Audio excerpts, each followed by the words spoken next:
Hello and welcome to Odds Now. We are looking at the Players' Championship finals of darts in the 2024. It's at Minehead this weekend. The top 64 players from the 30 Players' Championship events across the season. First two rounds are first to six legs, so it could be and probably will be pretty chaotic. The quarters, semis and final are all on Sunday, so there's plenty to look forward to this weekend. And this is the last tournament before the World Championships, the one we all look forward to at Christmas. And it has proven, this tournament, the Players' Championship finals, in recent years to be a very good form guide and clues with the World Championship just round the corner. I've got Matt Pyman here with me, as usual. Plenty to look forward to, Mr. Pyman. Yeah, it certainly is. And on top of everything you just mentioned there, we also have the key prize money that is going to impact the World Championship massively as well. If you watched our darts podcast this week, you'll have seen me talking about this. But just to quickly summarise, looks like Luke Humphries and Luke Littler are going to be on the same side of the draw at Ali Pali. But for a lot of players, where they end up in that Ali Pali draw is going to depend on how they and how those around them perform at Minehead. So more than just this tournament on the line this weekend, there could be huge implications. But look, nobody's coming to this worrying about that, are they? Everybody wants to win this. And we've got a completely unusual bracket compared to what we're used to due to the Players' Championship ranking system. Chris Dobie in as number one seed, but he's not exactly had an easy draw as he gets number 64 seed Nathan Aspinall. So it is chaotic. There are weak parts of the draw. There are very, very strong parts of the draw. And it looks a good betting heat, to be honest.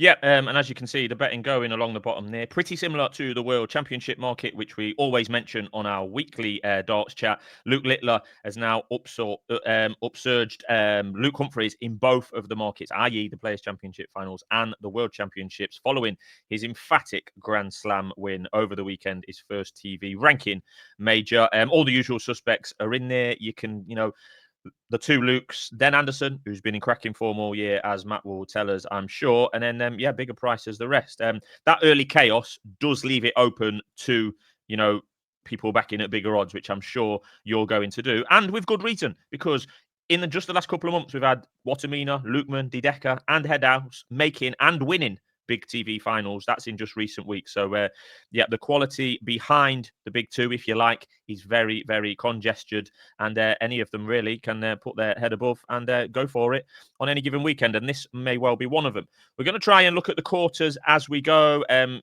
64 players, so it certainly won't be every single game. But I'm going to try and share screen as well, Pyman. So you set us up for quarter one, which may well be, and probably is, the most chaotic of the quarters. Dobie, Dideka, MVG, Littler, Cross, Edhouse and Wade, all in quarter one at Minehead this weekend.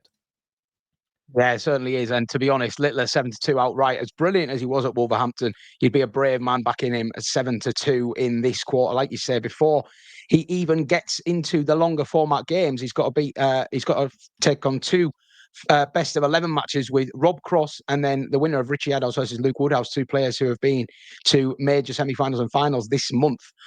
So it's a horrendous start for Littler. We saw him take on Cross in the first round of the Grand Prix, and that didn't go well, did it? So, it's definitely not a price for me at 7-2 when I look at that start. I think Cross, I'm not going to say that he has Littler's number, but I certainly don't think facing Littler phases Rob Cross, shall we say, like it would some other players. I think he'll relish it actually, and I could easily see him thrive as Adam makes a noble effort to try and get the screen to look a little bit better for this. Yes, but I think we're getting the gist. We're getting the gist of it, aren't we? With what you've got on the screen there. But let's hypothetically say Littler beats Cross. He then have to take on one of Edhouse or Woodhouse, which I think is a very, very tricky game, particularly over the shorter format, which massively favours underdogs, doesn't it? I wouldn't worry too much about his potential third round game, although it's going to be with Wade or Noppert, who have both themselves had deep runs recently. And then the quarter final is probably going to be against one of MVG, Dideka or Dobie. So it's a horrendous run for him. I can't have him at 7-2. If I was looking to play anyone from this quarter at the prices, it would be Richie Edhouse, the European champion this month. 100-1 he is in the betting here, Edhouse. Followed up with a really noble performance at the Grand Slam as well.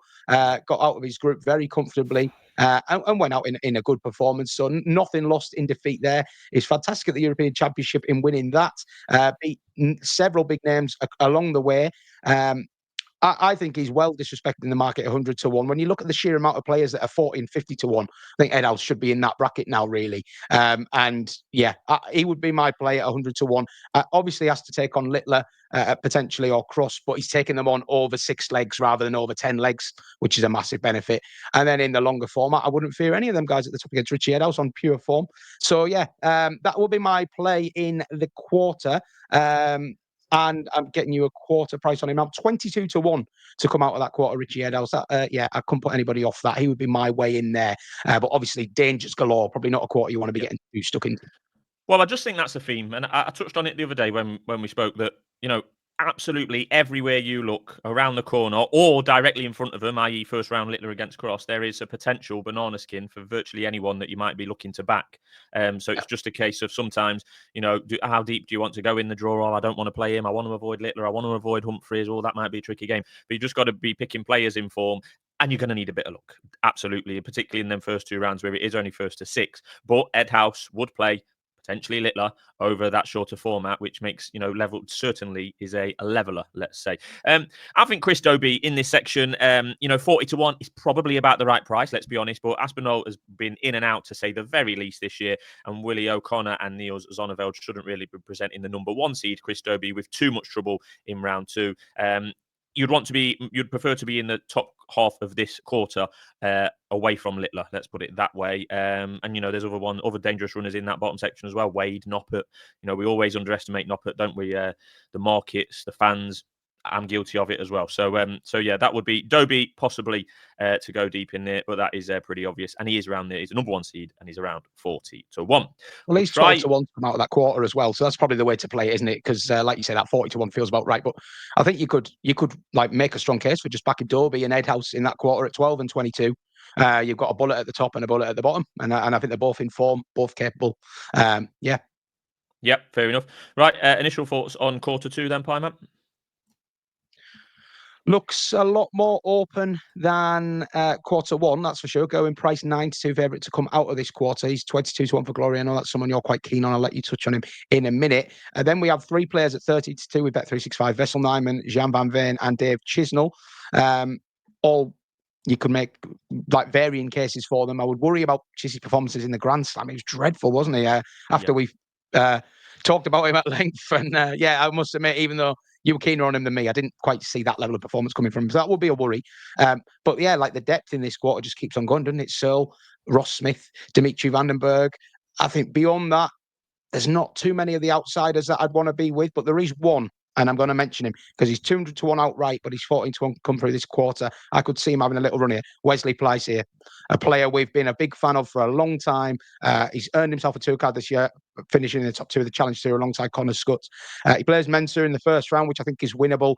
I wouldn't think he'd be underdog against Ross Smith or Dimitri, but I don't think he'd be a big underdog. And I think on form, on everything we've seen from him in the last 2 or 3 months, he's playing arguably better than them. And then look at them 4 above him: Chisnell, Cullen, Gilding, Dutz. I don't think he'd have anything to fear over a best of 19 there. So Plyce here at 14 to 1 to come out of this quarter. I could easily see him in the quarter final. So I think that's a bet. And I think, if you're backing that, maybe a very, very small stake on the 200s.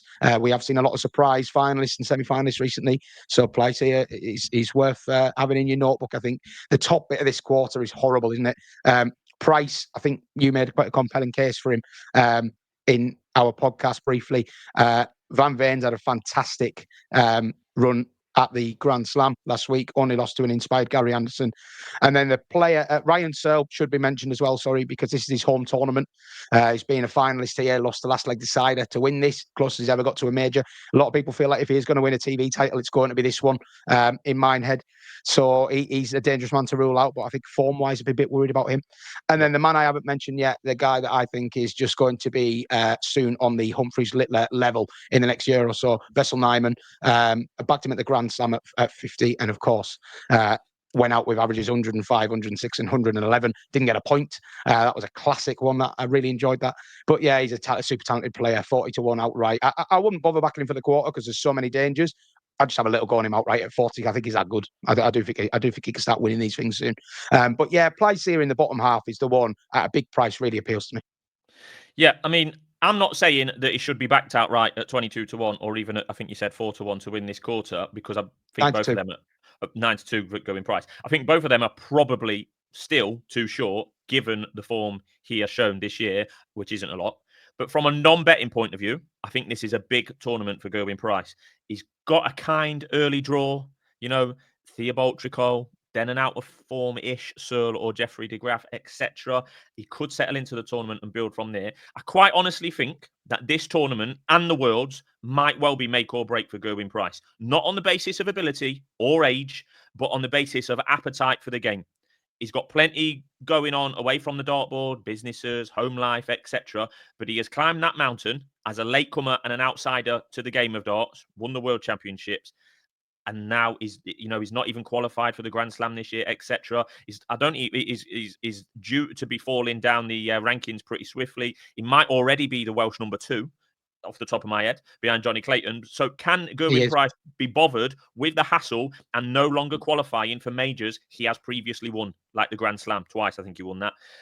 I just think it's going to be, it's like I say, it's not on ability, it's not on age, it's on appetite, and can he, does he still want to be plugging away at a lower level than he once was? So I do think the next 6 weeks is pretty much make or break for Gerwyn Price's career, in my opinion. I don't think he's going to be one of them that is happy to slide away. No disrespect, like an Adrian Lewis, and plug on for years after his peak. I don't think he's got that in him to do that. Like I say, he was a late comer to the game from a professional environment like rugby union. Big week coming up for Gerwyn Price. I think he's got a kind draw here. He's still clearly got the talent, but like I keep saying, it's appetite based. He's had well documented problems with the crowds, headphones or whatever they were that he wore at the Worlds a couple of years ago against Clemens. Not done a lot on TV at all this year. That's my thinking on Gerwyn Price. He comes in here as the 29 ranked from the Pro Tour, for God's sake. I mean, he's clearly not done very well at all this year. Yeah, I agree with your comments on his future. I do think I wouldn't be surprised if there's a world where he's not playing darts in 2 years from now, and that would be a real loss for darts, really. But I feel like that we could go on for hours about that in itself. It's a topic in itself. I mean, have the crowd sort of push the fun out of it for him, and as he brought it upon himself, everyone will have their own opinions. But yeah, it does feel like a big period coming up for him because he's got a lot of ranking money coming off, as you're saying. 2 early exits here and at Ali Pali might just make him think, I don't need this anymore. It'd be interesting to see. Anyway, quarter 3, I think, is the most. I thought this was the most open. Yeah. I did as well. In terms of, there's no player that I'm fearing or hoping that they get knocked out, kind of thing. Kind of feel like any of the top 8 could beat each other quite easily. Yeah. When you've got Bunting and Michael Smith as your joint favourites, that kind of tells you where we're at in this quarter. Not particularly players that are at the absolute top of their game, just very capable on their day, but also can get turned over on their day quite easily. So it felt like an area, a quarter to have a bet in. I've honed down on that bottom of the quarter for my focus. I see Johnny Clayton and Dirk van Dijvenbode are coming through their first round matches and meeting in round 2. Now, to pick the winner of a best of 11 between Clayton and Van Dijvenbode is tricky. You're going to need a bit of luck on your side. They're very similar prices in the outright, but Clayton is 50 and Dirk is 66. Now, Dirk's actually won 4 of the last 5 meetings between the pair. So that is making me, combined with the bigger price, making me lean towards Dirk as the selection there. Now, Ladbrokes, the sponsors, were going 4 places and they were boosting him to 80s, and that made him an attractive bet there. Unfortunately, I just missed that. But I do still think he's a player to keep on your radar here because he has shown signs of life on the Pro Tour. It's been a horrendous 12 months for him. Literally, at some points, I thought he might pack up the game, such has been the drop-off in his level. But he's come through this wrist injury. He seems to be regaining confidence. He got to the quarterfinals of the European Championship last month. He beat Martin Schindler, who was a number 1 ranked seed in the first round, beat him well. He beat Daryl Gurney, who was in form at the time, and Gurney went off favourite for that game, beat him well. Then he lost to Luke Woodhouse, which was a disappointing result for him, but I thought the positive signs were there. And I think if he does negotiate his way through those first 2, short format games, a potential third round clash with Watamina or Rock over 19 legs, he's got the scoring power to deal with both of them, who are both also big scorers, erratic finishers. So I very much easily see a route where Dirk ends up in the quarterfinal here. He's 8-1 to come through this quarter. I probably wouldn't play him in that market or in the outright. What I would do is I would watch him because I still think if he gets through these first 2 games, he's still going to be quite a big price in the outright market. And maybe then, if he is playing how I think he's going to play, I'll get involved with him. He's just a player to keep on your radar. I think in the top bit of this section, Michael Smith's a player I'm monitoring really closely. I think he's got too big in the World Championship market at the moment, and I think that will adjust itself after this weekend when people realise his draw is going to be more favourable than it could have been. But I wouldn't be rushing to back him for this. I think Dom Taylor's a challenging first-round game, by the way. Yeah, He's done a bit of damage on the floor this year.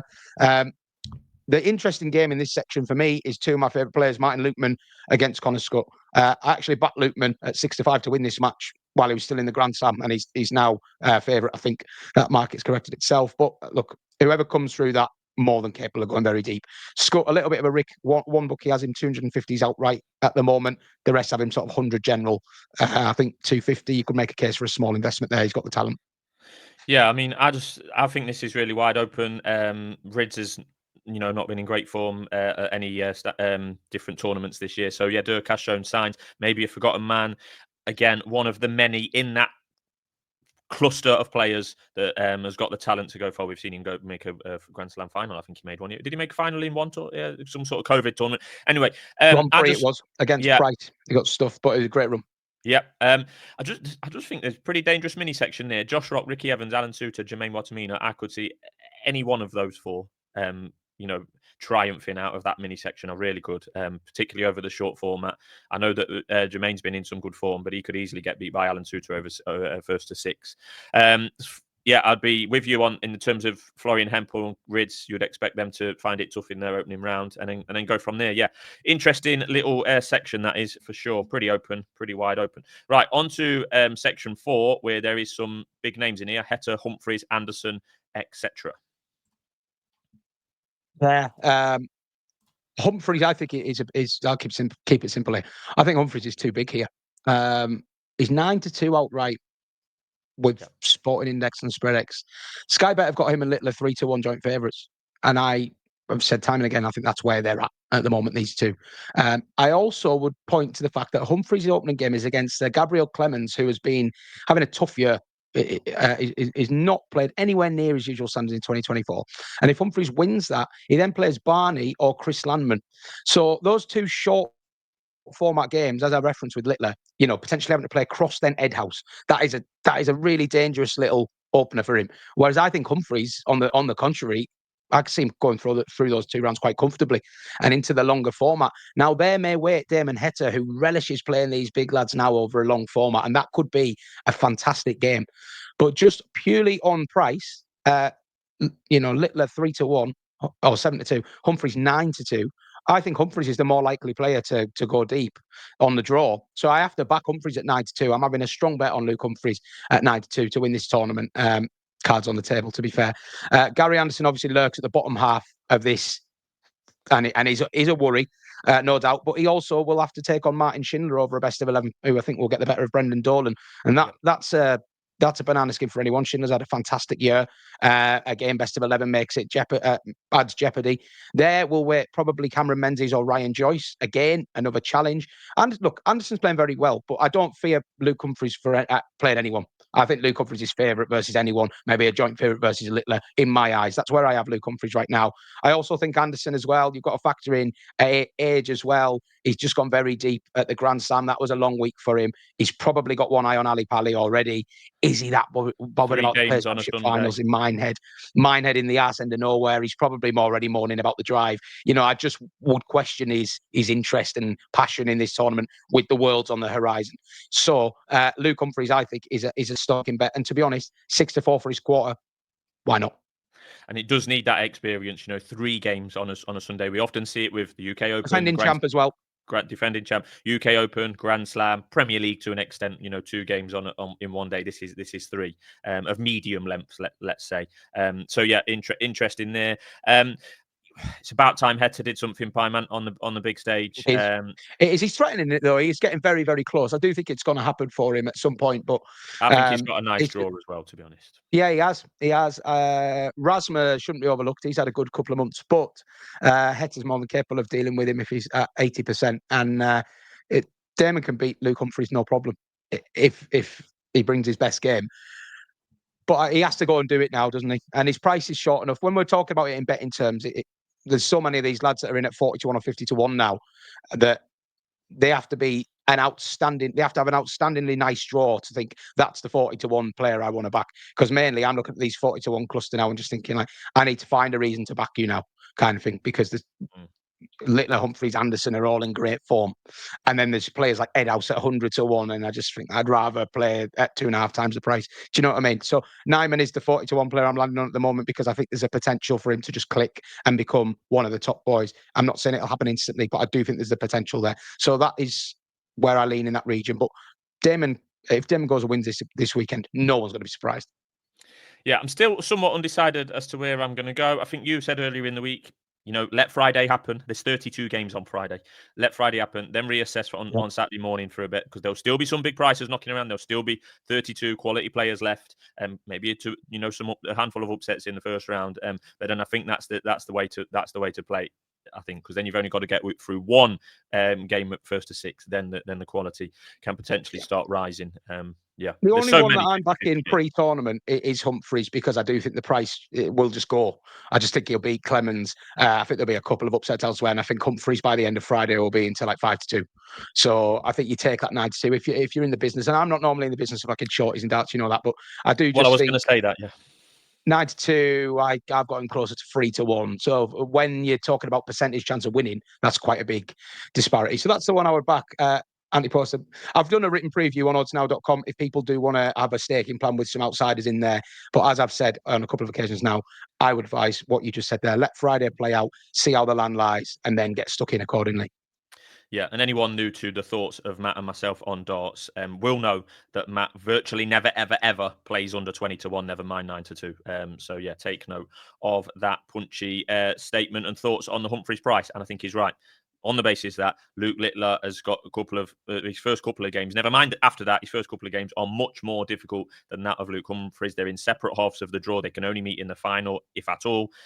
So yeah, I think that's fair play. And Humphries, when there was a shift in the market generally for the Worlds, but maybe generally including this market as well.